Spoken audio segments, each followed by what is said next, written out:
ನಮಸ್ಕಾರ ಸ್ನೇಹಿತರೆ, ನಮ್ಮ ನಂಬಿಕೆಗೆ ಸ್ವಾಗತ ಸುಸ್ವಾಗತ. ಸ್ನೇಹಿತರೆ, ಆದಿನಾಥರು ಜೈನ ಧರ್ಮದ ಪ್ರಥಮ ತೀರ್ಥಂಕರು ಎಂದು ಪರಿಗಣಿಸಲಾಗಿದೆ. ಇವರಿಗೆ ಋಷಭ ಅಥವಾ ವೃಷಭನಾಥ ಎನ್ನುವ ಹೆಸರುಗಳಿವೆ. ಮರುದೇವಿಯು ಗರ್ಭವನ್ನು ಧರಿಸುವ ಮುನ್ನ ಕನಸಿನಲ್ಲಿ ಋಷಭವು ತನ್ನ ಮುಖವನ್ನು ಪ್ರವೇಶಿಸುವಂತೆ ಕಂಡಳು. ಆದ್ದರಿಂದ ಮುಂದೆ ಹುಟ್ಟಿದ ಮಗುವಿಗೆ ಋಷಭ ಎಂದು ಹೆಸರಿಟ್ಟರು. ಮತ್ತೊಂದು ಅಭಿಪ್ರಾಯದ ಪ್ರಕಾರ ವೃಷ ಎಂದರೆ ಧರ್ಮ. ಆದಿನಾಥರು ಮುಂದೆ ಧರ್ಮ ಪ್ರಚಾರಕರಾಗುವುದರಿಂದ ಮಗುವಿಗೆ ಋಷಭ ಎಂದು ಹೆಸರಿಟ್ಟರು. ಆದಿನಾಥರ ತಂದೆ ಅಯೋಧ್ಯೆಯ ಅರಸರು. ಹೆಸರು ನಾಭಿರಾಜ. ತಾಯಿಯ ಹೆಸರು ಮರುದೇವಿ. ಅಯೋಧ್ಯೆಯ ಅರಸು ನಾಭಿರಾಜ ಮತ್ತು ಪಟ್ಟದ ರಾಣಿ ಮರುದೇವಿಗೆ ಚೈತ್ರ ಮಾಸದ ಕೃಷ್ಣ ಪಕ್ಷದ ನವಮಿಯಂದು ಋಷಭನಾಥರ ಜನನವಾಗುತ್ತೆ. ವೃಷಭನಾಥರು ಜನಿಸಿದ ಗಳಿಗೆಯಲ್ಲಿ ಶುಭ ಶಕುನಗಳು ಘಟಿಸಿದವು ಎಂದು ನಂಬಲಾಗಿದೆ. ವೃಷಭನಾಥರ ಹುಟ್ಟಿನ ಗಳಿಗೆಯನ್ನು ಜನ್ಮ ಕಲ್ಯಾಣಕ ಎಂದು ಕರೆಯಲಾಗುತ್ತದೆ. ಬನ್ನಿ, ಹಾಗಿದ್ರೆ ಇವತ್ತಿನ ಎಪಿಸೋಡ್ನಲ್ಲಿ ವೃಷಭನಾಥರ ಕುರಿತಾದ ಕೆಲವೊಂದಿಷ್ಟು ಕುತೂಹಲಭರಿತ ಕಥೆಗಳನ್ನು ತಿಳಿದುಕೊಳ್ತಾ ಹೋಗೋಣ. ಅದಕ್ಕೂ ಮುನ್ನ ನಮ್ಮ ನಂಬಿಕೆಗೆ ನಿಮ್ಮ ಬೆಂಬಲವಿರಲಿ. ಸ್ನೇಹಿತರೆ, ಋಷಭನಾಥರು ಜನಿಸಿದಾಗ ಭಗವಂತನ ಅವತಾರವಾದ ಆ ಶಿಶು ತನ್ನ ಪಾದಗಳಲ್ಲಿ ಧ್ವಜ ವಜ್ರಾಂಕುಶ ರೇಖೆಗಳನ್ನು ಹೊಂದಿತ್ತು. ಅದು ಸಾಮಾನ್ಯ ಶಿಶುವಲ್ಲವೆಂದು ನೋಡಿದ ಕೂಡಲೇ ತಿಳಿಯುತ್ತಿತ್ತು. ಆ ಶಿಶು ಬೆಳೆಯುತ್ತಿದ್ದಂತೆ ಸದೃಢವಾದ ಶರೀರ, ಭಗವಂತನ ದಿವ್ಯ ಗುಣಗಳಾದ ಸೌಂದರ್ಯ, ಧರ್ಮ, ಕೀರ್ತಿ, ಐಶ್ವರ್ಯ, ಶೌರ್ಯ, ವೈರಾಗ್ಯ, ಜ್ಞಾನಗಳನ್ನು ಬೆಳೆಸಿಕೊಂಡ. ಮಹಾಕವಿಗಳು ವರ್ಣಿಸುವ ಉತ್ತಮ ಗುಣಗಳನ್ನು ಅವನು ಮೈಗೂಡಿಸಿಕೊಂಡನು. ಬಾಲ್ಯದಲ್ಲೇ ಎಲ್ಲರನ್ನೂ ಸಮದೃಷ್ಟಿಯಿಂದ ನೋಡುತ್ತಾ ಗುರು ಹಿರಿಯರಲ್ಲಿ ಬಹಳ ಭಕ್ತಿ ಉಳ್ಳವನಾಗಿದ್ದನು. ಭೌತಿಕ ಸುಖಗಳನ್ನು ಹೆಚ್ಚಾಗಿ ಬಯಸದೆ ಜಿತೇಂದ್ರಿಯನಾಗಿದ್ದ. ನಾಭಿರಾಜನು ಅವನ ಇಂಥ ಸಚ್ಚಾರಿತ್ರ್ಯವನ್ನು ಗಮನಿಸಿ ಅವನನ್ನು ಪುರುಷರಲ್ಲಿ ಉತ್ತಮನೆಂಬ ಅರ್ಥದಲ್ಲಿ ಋಷಭ ಎಂದು ಕರೆಯತೊಡಗಿದ. ರಾಜ ನಾಭಿಗೆ ಶ್ರೀಮನ್ನಾರಾಯಣನೇ ತನ್ನ ಮಗನಾಗಿ ಜನಿಸಿದನೆಂಬ ಹರುಷ ಹೇಳತೀರತ್ತು. ಇದಕ್ಕಿಂತಲೂ ಇನ್ನೇನು ಭಾಗ್ಯ ಬೇಕು ಎಂದು ರಾಜ ಪಟ್ಟಾಭಿಷೇಕ ಮಾಡಿ ತಾನು ವಾನಪ್ರಸ್ಥಾಶ್ರಮಕ್ಕೆ ತೆರಳಿದ. ಇತ್ತ ಕಡೆ ಪಟ್ಟಾಭಿಷಿಕ್ತನಾದ ಋಷಭದೇವ ತನ್ನ ರಾಜ್ಯವೇ ತನ್ನ ಕಾರ್ಯಕ್ಷೇತ್ರವೆಂದು ಮನಗೊಂಡು ಆದರ್ಶ ರಾಜನಂತೆ ರಾಜ್ಯವನ್ನು ಆಳತೊಡಗಿದನು. ಒಮ್ಮೆ ದೇವರಾಜನಾದ ಇಂದ್ರನಿಗೆ ಋಷಭದೇವನ ಐಶ್ವರ್ಯ ಸದ್ಗುಣಗಳನ್ನು ಕಂಡು ಮಾತ್ಸರ್ಯ ಉಂಟಾಯಿತು. ಆಗ ಅವನು ಭೂಮಿಯ ಮೇಲೆ ಮಳೆಗರೆಯುವುದನ್ನೇ ನಿಲ್ಲಿಸಿಬಿಟ್ಟ. ದೇವೇಂದ್ರನಿಗೆ ಮಾತ್ಸರ್ಯ ಉಂಟಾಗಬೇಕಾದರೆ ಋಷಭನ ಮಹಿಮೆ ಎಷ್ಟಿರಬೇಡ. ಪ್ರಜೆಗಳು ಕಂಗೆಟ್ಟರು. ಆದರೆ ಋಷಭನು ಧೃತಿಗೆಡಲಿಲ್ಲ. ಒಂದು ಬಾರಿ ಮುಗುಳ್ನಕ್ಕೂ ತನ್ನ ಯೋಗಮಾಯ ಶಕ್ತಿಯಿಂದ ತಾನು ಆಳುತ್ತಿದ್ದ ರಾಜ್ಯದ ಮೇಲೆ ತಾನೇ ಮಳೆಗರೆದ. ಅವನ ಈ ಅದ್ಭುತ ಲೀಲೆಯನ್ನು ಕಂಡು ನಿಬ್ಬೆರಗಾದ ಇಂದ್ರ ತಾನು ಮಾಡಿದ ಮೂರ್ಖ ಕೆಲಸಕ್ಕೆ ನಾಚಿದ. ತನ್ನ ತಪ್ಪನ್ನು ಸರಿಪಡಿಸುವುದು ಹೇಗೆಂದು ಯೋಚಿಸಿದ. ಕಡೆಗೆ ಅವನು ಧರೆಗಿಳಿದು ಬಂದು ಋಷಭದೇವನಿಗೆ ವಂದಿಸಿ ಅವನ ಕ್ಷಮೆಯಾಚಿಸಿ ತನ್ನ ಸುಂದರ ಮಗಳಾದ ಜಯಂತಿಯನ್ನು ಅವನಿಗೆ ಅರ್ಪಿಸಿದ. ಋಷಭದೇವನು ತನ್ನ ಪತ್ನಿ ಜಯಂತಿಯೊಡನೆ ಪ್ರೇಮದಿಂದಿರುತ್ತಾ ಅವಳಲ್ಲಿ 100 ಪುತ್ರರನ್ನು ಪಡೆದ. ಅವರಲ್ಲಿ ಮೊದಲನೆಯವನಾದ ಭರತನು ಮಹಾಯೋಗಿಯೂ ಮಹಾಭಕ್ತನೂ ಶ್ರೇಷ್ಠ ಗುಣಗಳಿಂದ ಕೂಡಿದವನೂ ಆಗಿದ್ದ. ಅವನಿಂದಲೇ ಈ ಭೂಮಿಗೆ ಭರತವರ್ಷವೆಂಬ ಹೆಸರು ಪ್ರಾಪ್ತವಾಯಿತು. ಭರತನ ಬಳಿಕ ಕುಶವರ್ತ, ಇಳವರ್ತ, ಬ್ರಹ್ಮವರ್ತ, ಮಲಯ, ಕೇತು, ಭದ್ರಸೇನ, ವಿದರ್ಭ ಮತ್ತು ಕೀಟಕರೆಂಬ 9 ಶ್ರೇಷ್ಠ ಪುತ್ರರಿದ್ದರು. ಇವರಲ್ಲದೆ ಕವಿ, ಹವಿ, ಪ್ರಬುದ್ಧ, ಪಿಪ್ಪಲಾಯನ, ದುರ್ಮಿಳ, ಚಮಸ ಮತ್ತು ಕರಭಾಜನರೆಂಬ ಶ್ರೇಷ್ಠ ಪುತ್ರರಿದ್ದರು. ಈ 9 ಪುತ್ರರು ಮುಂದೆ ಮಹಾನ್ ಭಕ್ತರು, ವಿರಾಗಿಗಳು, ನವಯೋಗೇಂದ್ರ ಎಂದು ಖ್ಯಾತರಾದರು.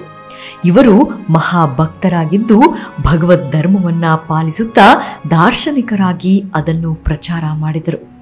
ಈ ಹಿರಿಯ ಪುತ್ರರಲ್ಲದೆ 81 ಕಿರಿಯ ಪುತ್ರರು ತಂದೆಯ ಆದೇಶವನ್ನು ಪರಿಪಾಲಿಸುತ್ತಾ ಶೀಲಗುಣ ಸಂಪನ್ನರು, ಯಜ್ಞಶೀಲರು, ವೇದವಿದರು ಆದರು.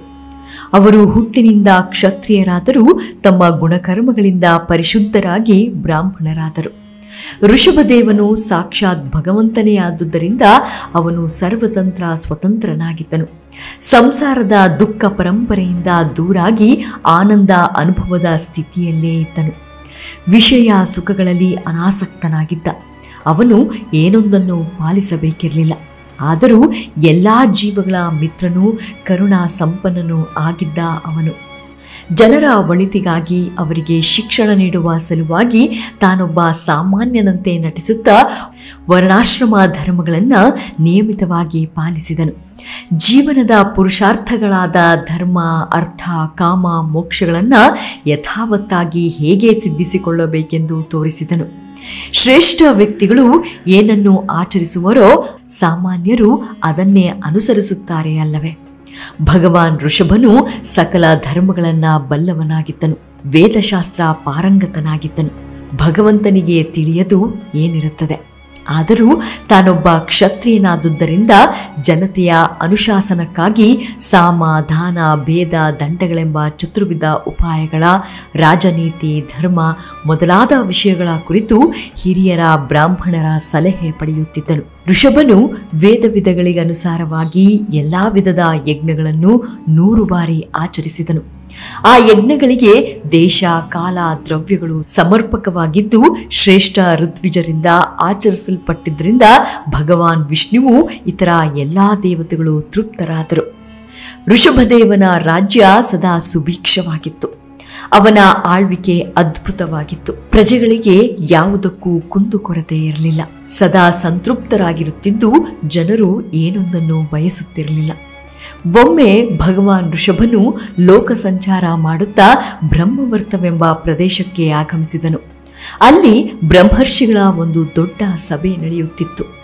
ಆಧ್ಯಾತ್ಮಿಕ ವಿಚಾರಗಳ ಚರ್ಚೆ ನಡೆಯುತ್ತಿದ್ದ ಆ ಸಭೆಯಲ್ಲಿ ಅವನ ಪುತ್ರರು ನೆರೆದಿದ್ದರು. ತಂದೆಗೆ ಬಹಳ ವಿಧೇಯರಾದ ಅವರು ಅವನು ಬಂದೊಡನೆ ಎದ್ದು ನಿಂತು ಗೌರವಿಸಿದರು. ಬ್ರಹ್ಮರ್ಷಿಗಳು ತಮ್ಮ ಮಹಾರಾಜನನ್ನು ಪ್ರೀತಿಯಿಂದ ಸ್ವಾಗತಿಸಿ ಅವನಿಗೆ ಉಚಿತ ಆಸನವನ್ನು ಅರ್ಪಿಸಿದರು. ಮಹಾಜ್ಞಾನಿಯು ಸ್ವಯಂ ಭಗವಂತನೂ ಆದ ಋಷಭನು ಆ ಚರ್ಚೆಯಲ್ಲಿ ಭಾಗವಹಿಸಿದನು. ಅವನ ಮಕ್ಕಳೆಲ್ಲರೂ ಜ್ಞಾನಿಗಳು, ಗುಣವಂತರು ಆಗಿದ್ದರೂ ಅವರನ್ನ ಕುರಿತು ಹೀಗೆ ಉಪದೇಶಿಸಿದ: ನನ್ನ ಪ್ರೀತಿಯ ಪುತ್ರರೇ, ಮನುಷ್ಯ ಜನ್ಮದ ಈ ದೇಹವು ನಾಯಿ, ಹಂದಿಗಳಿಗೂ ದೊರೆಯುವಂಥ ಕಾಮಸುಖಗಳಿಗಾಗಿ ಕಷ್ಟಪಡುವುದಕ್ಕೆ ಸೀಮಿತವಾಗಿರಬಾರದು. ಇದು ದಿವ್ಯವಾದ ತಪಸ್ಸಿಗೆ ಅರ್ಹವಾದದ್ದು. ಅದರಿಂದ ಸತ್ವ ಶುದ್ಧಿಯಾಗಿ ದಿವ್ಯಾನಂದ ದೊರೆಯುವುದು. ನಮ್ಮ ನಿಜವಾದ ಗುರಿಯೂ ಇದಾಗಿರಬೇಕು. ಇಂಥ ನಿರಂತರ ದಿವ್ಯಾನಂದ ನೀಡುವ ಮುಕ್ತಿಗೆ ದ್ವಾರವೆಂದರೆ ಮಹಾತ್ಮರ ಸೇವೆ. ಆದರೆ ಸದಾ ಹೆಣ್ಣಿನ ಸಂಘದಲ್ಲಿ ಮುಳುಗಿರುವ ಕಾಮಿಗಳ ಸಂಘ ನರಕಕ್ಕೆ ದಾರಿ ಮಾಡುತ್ತದೆ. ಈ ಮಹಾತ್ಮರೆಂದರೆ ಯಾರು? ಎಲ್ಲರನ್ನೂ ಸಮದೃಷ್ಟಿಯಿಂದ ನೋಡುವವರು, ಪ್ರಶಾಂತ ಮನಸ್ಕರು, ಕೋಪರಹಿತರು, ಎಲ್ಲರಲ್ಲೂ ಸ್ನೇಹವನ್ನು ತೋರುವವರು, ಭಗವದ್ಭಕ್ತರಾದ ಸಾಧುಗಳು ಮಹಾತ್ಮರೆನಿಸುವರು. ಭಗವಂತನಲ್ಲಿ ಪ್ರೀತಿಯನ್ನು ಅಧಿಕಗೊಳಿಸ ಬಯಸುವವರು, ಕೇವಲ ಮನೆ, ಪತ್ನಿ, ಮಕ್ಕಳು, ಧನಾರ್ಜನೆಗಳಲ್ಲಿ ಮಾತ್ರ ಆಸಕ್ತರಾಗಿರುವವರೊಡನೆ ಹೆಚ್ಚಾಗಿ ಬೆರೆಯಲು ಇಷ್ಟಪಡದೆ ತಮ್ಮ ಜೀವನ ನಿರ್ವಹಣೆಗೆ ಅಗತ್ಯವಿರುವಷ್ಟು ಧನವನ್ನು ಮಾತ್ರ ಸಂಗ್ರಹಿಸುತ್ತಾರೆ. ಪೂರ್ವ ಕರ್ಮಗಳಿಗೆ ಅನುಸಾರವಾಗಿ ಇಂದ್ರಿಯ ಸುಖ ಪಡೆಯಲೆಂದೇ ಈ ಅನಿತ್ಯವಾದ ದೇಹವನ್ನು ಎಲ್ಲರೂ ಪಡೆದಿರುವರು. ಪುನಃ ಇಂಥ ಅನಿತ್ಯವಾದ ದೇಹವನ್ನೇ ಪಡೆಯಲು, ಇಂದ್ರಿಯ ಸುಖಗಳನ್ನೇ ಅನುಭವಿಸಲು ಪಾಪ ಕಾರ್ಯಗಳನ್ನು ಮಾಡುವುದು ಮೂರ್ಖತನವಾದೀತು. ಆತ್ಮತತ್ವವನ್ನು ಕುರಿತು ಎಂದಿನವರೆಗೆ ಜಿಜ್ಞಾಸೆ ಮೂಡುವುದಿಲ್ಲವೋ ಅಂದಿನವರೆಗೆ ಶೋಕ ಮೋಹಗಳು ಹೋಗುವುದಿಲ್ಲ. ಎಂದಿನವರೆಗೆ ಕರ್ಮಾಚರಣೆ ಇರುವುದೋ ಅಂದಿನವರೆಗೆ ಮನವು ಕರ್ಮಾತ್ಮಕವಾಗಿರುತ್ತಾ ಶರೀರ ಬಂಧನವಿರುತ್ತದೆ. ಮನಸ್ಸು ಎಲ್ಲಿಯವರೆಗೆ ಹೀಗೆ ಕರ್ಮವಶವಾಗಿರುತ್ತದೆಯೋ ಅಲ್ಲಿಯವರೆಗೆ ಅಜ್ಞಾನ ಆವರಿಸುತ್ತದೆ. ವಾಸುದೇವನಾದ ನನ್ನಲ್ಲಿ ಭಕ್ತಿಯುಂಟಾಗುವವರೆಗೂ ಈ ಕರ್ಮ, ಅಜ್ಞಾನ, ದೇಹ ಬಂಧನ ಇರುತ್ತವೆ. ಸಂಸಾರ ಬಂಧನ ಉಂಟಾಗಲು ಗಂಡು ಹೆಣ್ಣಿನ ನಡುವೆ ಇರುವ ಆಕರ್ಷಣೆ ಹಾಗೂ ಮೈಥುನವೇ ಮುಖ್ಯ ಕಾರಣವಾಗುತ್ತದೆ. ಇದರಿಂದ ಮನೆ, ಮಕ್ಕಳು, ಬಂಧು ಬಾಂಧವರು, ದನ ಮೊದಲಾದವುಗಳಲ್ಲಿ ಪ್ರಬಲ ಆಕರ್ಷಣೆಯಾಗಿ ವ್ಯಕ್ತಿಯು ನಾನು, ನನ್ನದು ಎಂಬ ಅಹಂಕಾರದಲ್ಲಿ ಮುಳುಗುತ್ತಾನೆ. ಹೃದಯದಲ್ಲಿ ಉಂಟಾಗುವ ಈ ಬಂಧನದ ಗಂಟು ಕಳಚಿದರೆ ಆಗ ವ್ಯಕ್ತಿಗೆ ಸಂಸಾರದಲ್ಲಿ ಮೋಹ ಕಡಿಮೆಯಾಗಿ ಮನಸ್ಸು ಮುಕ್ತಿಯ ಕಡೆ ತಿರುಗುತ್ತದೆ. ಇದು ಸಾಧ್ಯವಾಗಬೇಕಾದರೆ ಪರಮಹಂಸನಾದ ಗುರುವೊಬ್ಬನನ್ನು ಸ್ವೀಕರಿಸಿ ಅವನ ಮಾರ್ಗದರ್ಶನದಲ್ಲಿ ನನ್ನಲ್ಲಿ ಭಕ್ತಿ ಇಡಬೇಕು. ಸುಖ ದುಃಖಗಳಂತಹ ದ್ವಂದ್ವಗಳನ್ನು ಸಹಿಸಲು ಕಲಿಯುತ್ತಾ ಆಶಾರಹಿತರಾಗಿರುತ್ತಾ ಎಲ್ಲೆಲ್ಲೂ ದುಃಖವು ತುಂಬಿರುವುದನ್ನು ಅರ್ಥ ಮಾಡಿಕೊಂಡು ಪರಮ ಸತ್ಯದ ಬಗ್ಗೆ ಜಿಜ್ಞಾಸೆ ನಡೆಸುತ್ತಾ ತಪಸ್ಸನ್ನು ಕೈಗೊಳ್ಳಬೇಕು. ಭಗವಂತನಾದ ನನಗಾಗಿ ಕರ್ಮಗಳನ್ನು ಮಾಡುತ್ತಾ ನನ್ನ ಕಥೆಗಳನ್ನು ಕೇಳುತ್ತಾ ನನ್ನ ಗುಣಕೀರ್ತನೆ ಮಾಡುತ್ತಾ ಯಾರಲ್ಲೂ ವೈರ್ಯವಿಲ್ಲದೆ ಎಲ್ಲರನ್ನೂ ಸಮದೃಷ್ಟಿಯಿಂದ ನೋಡುತ್ತಾ ನಿಮ್ಮ ಕರ್ತವ್ಯಗಳನ್ನು ನಿಷ್ಠೆಯಿಂದ ಮಾಡುತ್ತಾ ಬ್ರಹ್ಮಚರ್ಯೆ ಯಮ ನಿಯಮಗಳಿಂದ ಎಲ್ಲೆಲ್ಲೂ ನನ್ನ ಭಾವವನ್ನು ಕಾಣುತ್ತಾ ನನ್ನನ್ನೇ ಸ್ಮರಿಸುತ್ತಾ ಜ್ಞಾನಯುಕ್ತರಾಗಿ ಕ್ರಮೇಣವಾಗಿ ನಾನು ನನ್ನದು ಎಂಬ ಅಹಂಕಾರದಿಂದ ನೀವು ದೂರಾಗಬಹುದು. ನನ್ನ ಪುತ್ರರೇ, ಈ ನನ್ನ ಉಪದೇಶವನ್ನು ಯಥಾವತ್ತಾಗಿ ಪಾಲಿಸಿರಿ. ಇದನ್ನು ತಿಳಿಯದ ಇತರರಿಗೂ ಬೋಧಿಸಿರಿ. ಮಕ್ಕಳ ತಂದೆಯಾಗಲಿ, ಶಿಷ್ಯರ ಗುರುವಾಗಲಿ, ಪ್ರಜೆಗಳನ್ನಾಗುವ ರಾಜನಾಗಲಿ ಸಹನೆಯಿಂದ ಇದನ್ನು ಬೋಧಿಸಬೇಕು. ಈ ಆಧ್ಯಾತ್ಮಿಕ ಜ್ಞಾನವಿಲ್ಲದೆ ಬರಿಯ ಕಾಮ್ಯ ಕರ್ಮಗಳಲ್ಲಿ ತೊಡಗಿಸಿದರೆ ಕುರುಡನಿಗೆ ಹಳ್ಳವನ್ನು ತೋರಿದಂತಾಗುತ್ತದೆ. ಯಾರು ತನ್ನನ್ನು ಅವಲಂಬಿಸಿರುವವರನ್ನ ಜನನ ಮರಣವೆಂಬ ಸಂಸಾರ ಚಕ್ರದಿಂದ ಬಿಡಿಸುವುದಿಲ್ಲವೋ ಅವನು ತಂದೆ, ಗುರು, ತಾಯಿ, ಪತಿ ಅಥವಾ ದೇವತೆಯಾಗಲು ಯೋಗ್ಯನಾಗಿರುವುದಿಲ್ಲ ಎಂದು ತನ್ನ ಮಕ್ಕಳಿಗೆ ಜ್ಞಾನೋಪದೇಶ ಮಾಡಿದನು. ಅವರೆಲ್ಲರೂ ಜ್ಞಾನಿಗಳಾಗಿದ್ದರೂ ಭಗವಂತನು ತಂದೆಯೊಬ್ಬನು ಮಕ್ಕಳಿಗೆ ಹೇಗೆ ಉಪದೇಶಿಸಬೇಕೆಂದು ತೋರಿಸಲು ಹಾಗೆ ಉಪದೇಶಿಸಿದನು. ಅಲ್ಲದೆ ಅದು ಪ್ರಜ್ಞೆಗಳಿಗೂ ಬ್ರಾಹ್ಮಣೋತ್ತಮರಿಗೂ ಅಷ್ಟೇ ಏಕೆ, ಸನ್ಯಾಸಿಗಳಿಗೂ ಜ್ಞಾನ, ಭಕ್ತಿ, ವೈರಾಗ್ಯಗಳನ್ನು ನೀಡುವ ಅತ್ಯಂತ ಶ್ರೇಷ್ಠ ಉಪದೇಶವಾಗಿತ್ತು.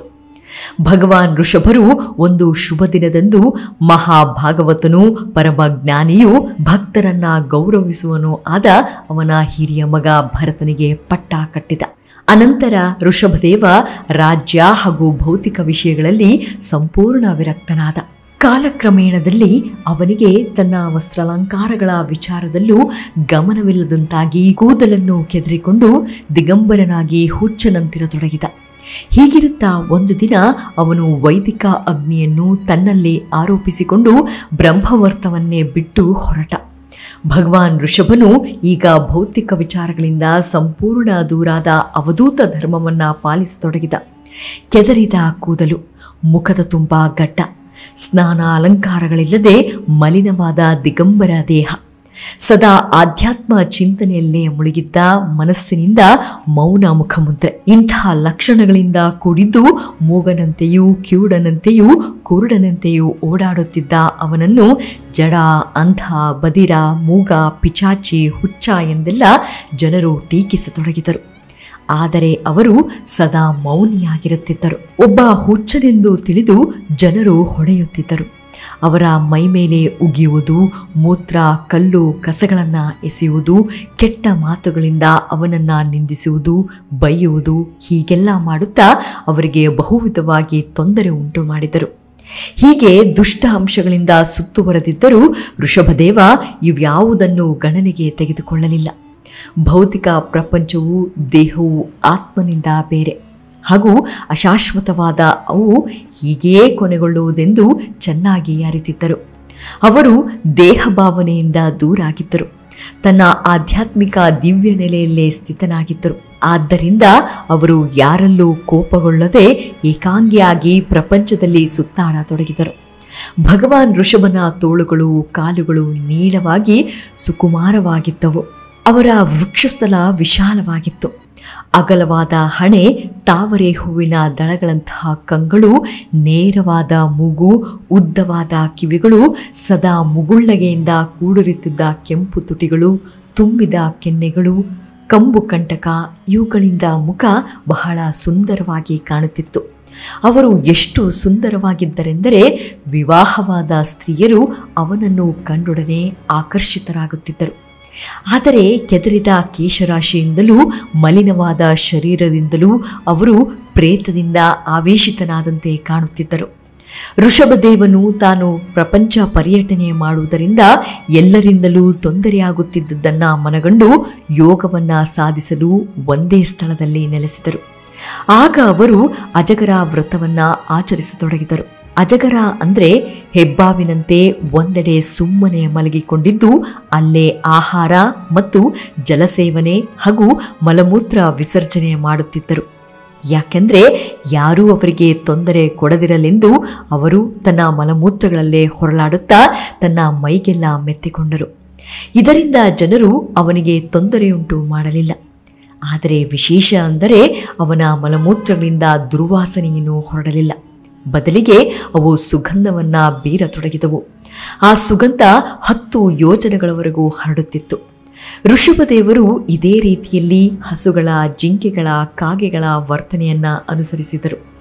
ಅವನು ಕೆಲವೊಮ್ಮೆ ನಡೆಯುವುದು, ಕೆಲವೊಮ್ಮೆ ಒಂದೆಡೆ ಕುಳಿತಿರುವುದು, ಕೆಲವೊಮ್ಮೆ ಮಲಗಿರುವುದು ಮಾಡುತ್ತಾ ದೇಹ ವ್ಯಾಪಾರಗಳನ್ನೆಲ್ಲ ಇದ್ದಲ್ಲೇ ನಡೆಸುತ್ತಿದ್ದರು. ಅವರು ಈ ರೀತಿ ಮಾಡುತ್ತಾ ತನಗೆ ತೊಂದರೆ ಉಂಟು ಮಾಡುತ್ತಿದ್ದ ಜನರನ್ನ ತಾನೊಬ್ಬ ಹುಚ್ಚನೆಂಬಂತೆ ಬಿಂಬಿಸಿಕೊಂಡರು. ಆದರೆ ಅವರು ಮಹಾಯೋಗಿಯಾಗಿದ್ದರು. ತಾನೇ ಮೋಕ್ಷವನ್ನ ಕರುಣಿಸುವ ಭಗವಂತನಾದರೂ ಯೋಗಿಗೆ ಶಿಕ್ಷಣ ನೀಡಲು ನಾನಾ ರೀತಿಯ ಯೋಗಾಚರಣೆಗಳನ್ನು ಮಾಡುತ್ತಾ ಭಾವಪ್ರಾಪ್ತಿ ಅಥವಾ ಭಗವತ್ ಪ್ರೇಮದ ಸ್ಥಿತಿಯನ್ನ ಹೊಂದಿದ್ದರು. ಈ ಸ್ಥಿತಿಯಲ್ಲಿ ಒಮ್ಮೊಮ್ಮೆ ಅಳುವುದು, ಒಮ್ಮೊಮ್ಮೆ ನಗುವುದು ಮೊದಲಾದ ಲಕ್ಷಣಗಳನ್ನು ತೋರಿಸುತ್ತಾ ಸದಾ ದಿವ್ಯಾನಂದವನ್ನು ಅನುಭವಿಸುತ್ತಿದ್ದರು. ಆಗ ಅವರಿಗೆ ವಿವಿಧ ಸಿದ್ಧಿಗಳು ಪ್ರಾಪ್ತಿಯಾದವು. ಆ ಸಿದ್ಧಿಗಳ ಬಲದಿಂದ ಅವರು ಮನೋವೇಗದಲ್ಲಿ ಆಕಾಶದಲ್ಲಿ ಸಂಚರಿಸಬಹುದಿತ್ತು, ಅಂತರ್ಧಾನ ಹೊಂದಬಹುದಿತ್ತು, ಪರಕಾಯ ಪ್ರವೇಶ ಮಾಡಬಹುದಿತ್ತು, ದೂರದಲ್ಲೆಲ್ಲೋ ನಡೆದ ಘಟನೆಯನ್ನ ಕುಳಿತಲ್ಲಿಯೇ ಕಾಣಬಹುದಿತ್ತು. ಇಂತಹ ಸಿದ್ಧಿಗಳೆಲ್ಲ ತಾವಾಗಿಯೇ ಅವರ ಬಳಿ ಬಂದರೂ ಅವರು ಅವನ್ನ ಬಳಸಲಿಲ್ಲ. ಏಕೆಂದರೆ ಆಧ್ಯಾತ್ಮದಲ್ಲಿ ಪ್ರಗತಿ ಹೊಂದಿದ ಬುದ್ಧಿವಂತನು ಚಂಚಲವಾದ ಮನಸ್ಸಿನಲ್ಲಿ ಎಂದಿಗೂ ವಿಶ್ವಾಸವಿಡುವುದಿಲ್ಲ. ಬೇಟೆಯನ್ನ ಹಿಡಿದ ಕಿರಾತಕನೊಬ್ಬನು ಆ ಪ್ರಾಣಿಯಲ್ಲಿ ವಿಶ್ವಾಸವಿಡುವುದಿಲ್ಲವಷ್ಟೆ. ಹಾಗೆಯೇ ಮನಸ್ಸನ್ನು ನಿಯಂತ್ರಿಸಿರುವ ಯೋಗಿಯೊಬ್ಬನು ಅದನ್ನು ಸಿದ್ಧಿಗಳ ಕಡೆಗೆ ಹರಿಯಲು ಬಿಟ್ಟರೆ ಅದು ಪುನಃ ಅವುಗಳ ಮೂಲಕ ಅಶಾಶ್ವತವಾದ ಈ ಭೌತಿಕ ಜಗತ್ತಿಗೆ ಅಂಟಿಕೊಂಡಿತು ಎಂಬುದು ಒಳ ಅರ್ಥವಾಗಿತ್ತು. ಈ ರೀತಿ ಋಷಭದೇವ ಅಖಿಲ ಭೂಮಂಡಲದ ಚಕ್ರವರ್ತಿಯಾಗಿದ್ದರೂ ಒಬ್ಬ ಜಡನಂತೆ ಅವಧೂತರ ವರ್ತನೆಯನ್ನನುಸರಿಸಿ ತನ್ನ ದಿವ್ಯ ಪ್ರಭಾವವನ್ನು ಮರೆಯಾಚಿದನು. ದೇಹವೇ ತಾನೆಂಬ ಮಿಥ್ಯ ಭಾವವನ್ನು ಹೋಗಲಾಡಿಸುವ ಶಿಕ್ಷಣವನ್ನು ಯೋಗಿಗಳಿಗೆ ನೀಡಲು ಅವರು ಹೀಗೆಲ್ಲ ಮಾಡಿದರು. ಆದರೆ ಅವರು ಸದಾ ತನ್ನ ದಿವ್ಯ ನೆಲೆಯಲ್ಲೇ ಇರುತ್ತಿದ್ದರು. ಹೀಗಿರಲು ಅವರ ಅವತಾರ ಕಾಲದ ಕೊನೆ ಸಮೀಪಿಸಿತು. ಹೀಗೆ ಅವರು ಭೌತಿಕ ದೇಹವನ್ನು ತ್ಯಜಿಸುವ ಬಗೆಯನ್ನು ಯೋಗಿಗಳಿಗೆ ತೋರಿಸಲು ಇಚ್ಛಿಸಿದರು.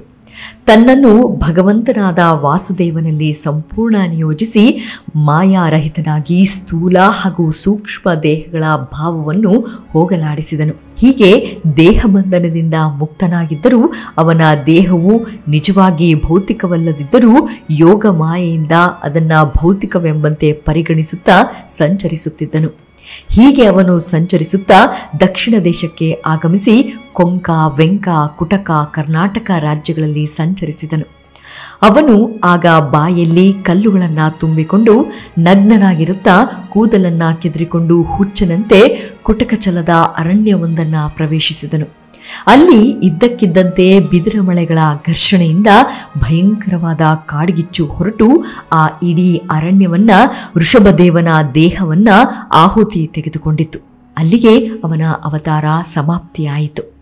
ಭಗವಾನ್ ಋಷಭದೇವನು ಸಕಲ ವೈದಿಕ ಜ್ಞಾನಕ್ಕೂ ಇಡೀ ಮನುಕುಲಕ್ಕೂ ಪರಮಗುರು. ಅವರ ಶುದ್ಧವಾದ ದಿವ್ಯ ಲೀಲೆಗಳ ಕಥೆಯನ್ನು ಶ್ರದ್ಧೆಯಿಂದ ಕೇಳುವುದರಿಂದಲೂ ಹೇಳುವುದರಿಂದಲೂ ಸಕಲ ಪಾಪಗಳು ನಾಶವಾಗಿ ಪರಮಪುರುಷ ವಾಸುದೇವನಲ್ಲಿ ಅನನ್ಯ ಭಕ್ತಿ ಉಂಟಾಗುತ್ತದೆ. ಮುಂದಿನ ಎಪಿಸೋಡ್ನಲ್ಲಿ ಮತ್ತೆ ಭೇಟಿಯಾಗೋಣ. ಅಲ್ಲಿಯವರೆಗೂ ನಿಮ್ಮ ಆರೋಗ್ಯದ ಕಡೆ ಗಮನವಿರಲಿ. Take care. ನಮಸ್ಕಾರ.